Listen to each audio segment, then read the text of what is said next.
बिल्कुल, मुझे लगता है ये इस व्यक्ति को अपना चेकअप कराना चाहिए। ये व्यक्ति मेंटली बीमार है और प्रॉपर्टी डीलर भी नहीं है। इनकी जब ये आए थे तो इनकी नेटवर्थ $1 बिलियन के आसपास की थी। आज इनकी नेटवर्थ $7.4 बिलियन हो चुकी है। $6.4 बिलियन इनकी नेटवर्थ में इजाफा हुआ है। खुलेआम भ्रष्टाचार जिसको कहते हैं, और इस देश में कोई देखने वाला नहीं है, कोई पूछने वाला नहीं है, कोई ऐसा लगता है कोई कानून नहीं है।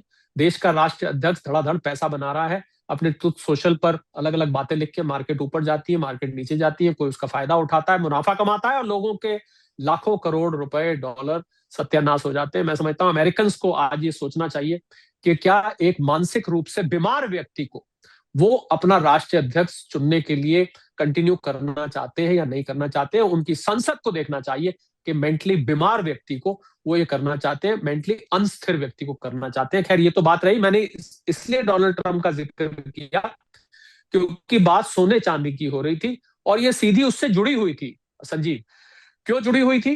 क्योंकि इसी व्यक्ति के हरकत की वजह से आज सोने चांदी और दुनिया भर की स्टॉक मार्केट्स पर दबाव है। इन्होंने स्ट्रेट ऑफ हॉर्मुज की नाकाबंदी करी हुई है। ईरान ने जब नाकाबंदी करी हुई थी, इससे तो वो नाकाबंदी अच्छी थी, कम से कम बीच बीच में कोई कोई जहाज निकलते थे और एक सप्लाई सिलेक्टिव तौर पे बनी हुई थी। हालांकि वो भी ठीक नहीं थी, ये भी ठीक नहीं है, पर इन्होंने अब पूरी तरह से बंद कर दी है। अनलिमिटेड सीज फायर डिक्लेयर कर दिया है, उधर नाकाबंदी कर दी है। दुनिया भर का व्यापार इससे प्रभावित है। इनके अपनी अर्थव्यवस्था का सत्यानाश हो रहा है। वहां पर एनर्जी प्राइसेस, घर की प्राइसेस, ग्रोसरी प्राइसेस, किचन के सामान की जो भी प्राइसेस है, हर चीज की प्राइस बढ़ रही है।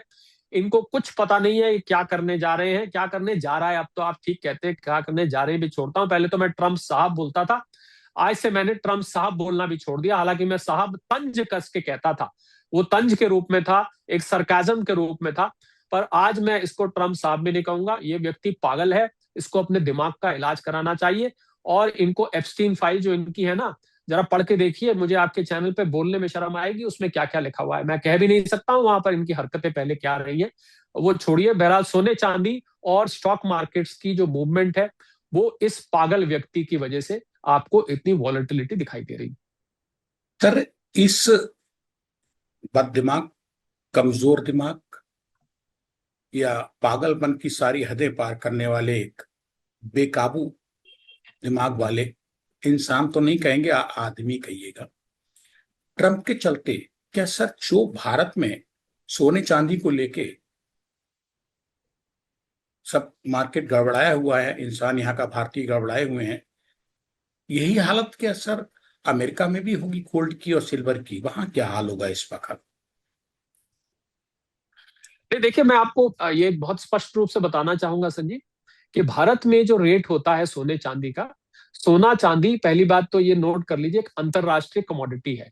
ये भारतीय कमोडिटी नहीं है। भारत में तो मात्र अगर 100 ग्राम सोना आप यहाँ इस्तेमाल करते हैं तो उसमें से मात्र 1 ग्राम भारत में पैदा होता है, यानी भारत में उसका खनन किया जाता है। बाकी 99% खनन इसका विदेशों में होता है। तो इसकी जो मार्केट, जो रेट तय किया जाता है संजीव, ये कॉमेक्स में तय किया जाता है, जिसको हम बोलते हैं कमोडिटी एक्सचेंज। ये न्यूयॉर्क में है। 2-3 जगह है दुनिया में जहां पर सोने चांदी के भाव निर्णय किए जाते हैं। एक ये है, लंदन बुलियन मार्केट एसोसिएशन है, वो लंदन में है।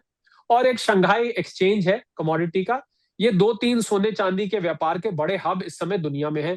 और कीमत इसकी कॉमेक्स में, इसको हम प्राइस डिस्कवरी कहते हैं, यानी कि कीमत कैसे डिस्कवर की जाती है, कहाँ डिस्कवर की जाती है। 2-3 सोने चांदी के बड़े होल्डर्स हैं इस समय दुनिया में। जेपी मॉर्गन है, HSBC है, UBS है। ये 3 संस्थाएं दुनिया की, दोनों तीनों की तीनों निजी संस्थाएं हैं। UBS में कुछ स्विट्जरलैंड सरकार का कुछ हिस्सा है, परंतु हम मानते हैं 3 बड़ी इनके पास, माना जाता है कि सोने के बड़े भंडार हैं। और यही ऑक्शन करके सोने चांदी की प्राइस डिटरमिन की जाती है रोज के रोज, और उसके आधार पर कॉमेक्स में इसकी ट्रेडिंग की जाती है। उसके बाद इसमें सट्टेबाजी होती है, जिससे ये कीमत ऊपर और नीचे जाती है। जब लॉन्ग कॉन्ट्रैक्ट ज्यादा हो जाते हैं तो ये ऊपर जाती है, जब शॉर्ट कॉन्ट्रैक्ट ज्यादा हो जाते हैं तो ये नीचे को आने लग जाती है। प्योर सट्टेबाजी है।